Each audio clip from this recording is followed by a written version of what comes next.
That is why, to explain further the purpose of this event and to officially welcome us all in this afternoon's multi-sectoral policy consultation, let us welcome our Director of the Al-Qalam Institute for Islamic Identities and Dialogue in Southeast Asia, joining us this afternoon via Zoom. Datu Mus, over to you, please. Thank you so much, Kenny. Bismillahirrahmanirrahim. In the name of Allah, the most gracious, the most merciful.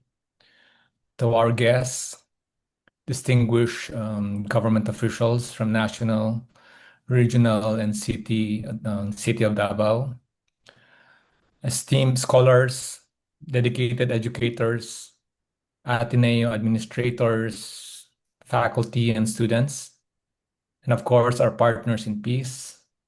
Assalamu alaikum wa rahmatullahi ta'ala wa barakatuhu. Peace and blessings be upon you all. Welcome to the Ateneo de Davao University.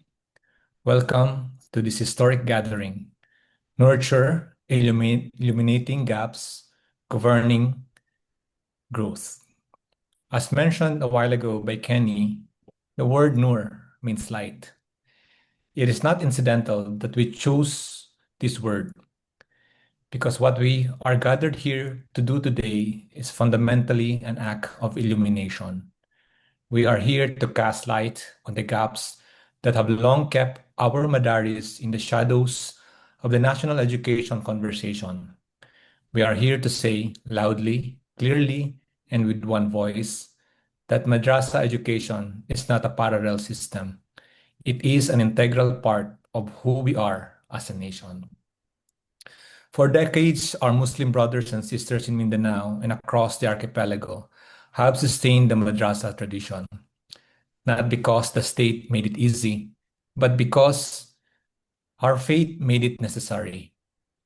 Generations of asatids, or teachers, taught with minimal resources in spaces that were sometimes nothing more than a mat and a blackboard, under the weight of underfunding, under-recognition, and policy ambiguity.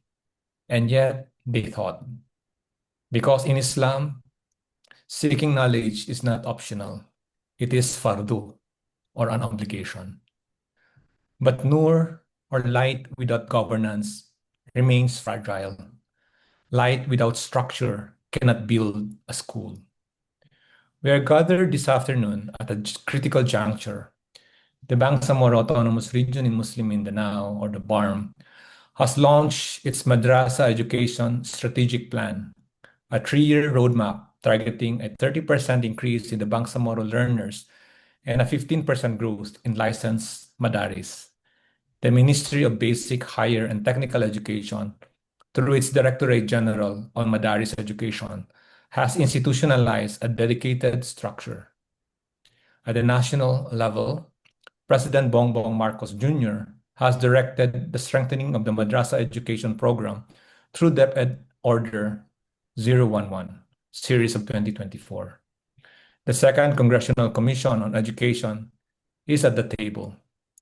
And now, we know that Congress on both houses is listening.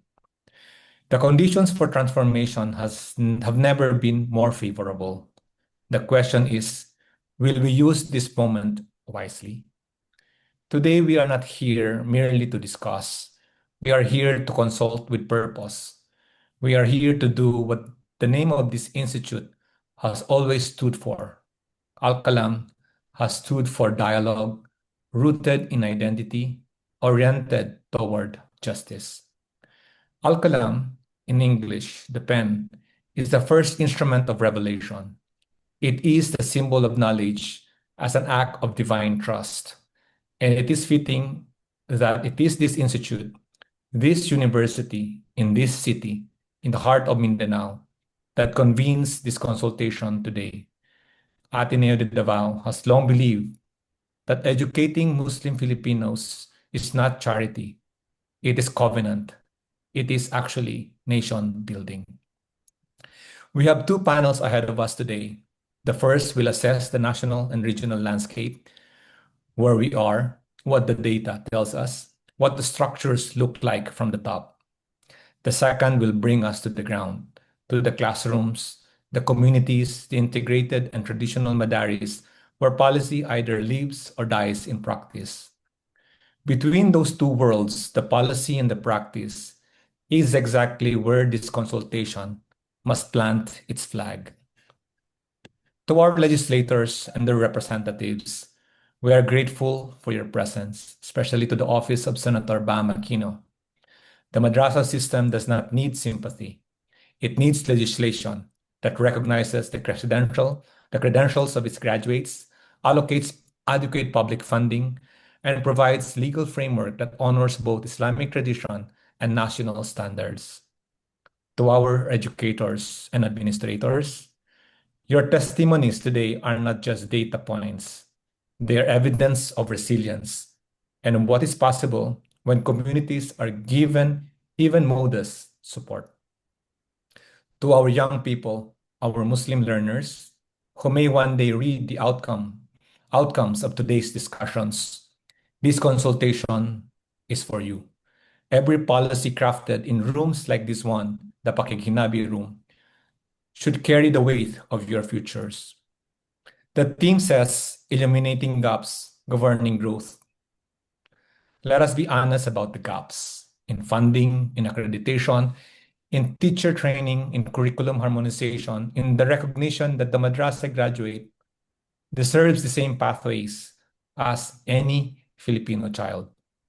Let us be bold about governing growth, not growth for its own sake, but growth that is rooted in the spiritual, cultural, and intellectual heritage of the Bangsamoro and Muslim Filipino people. Nur, or light, does not ask permission to shine, but it does need a window. Today, let us build that window together. Sukran. Wassalamualaikum warahmatullahi ta'ala wabarakatuh. Maraming salamat po, and welcome to Ateneo, and good afternoon.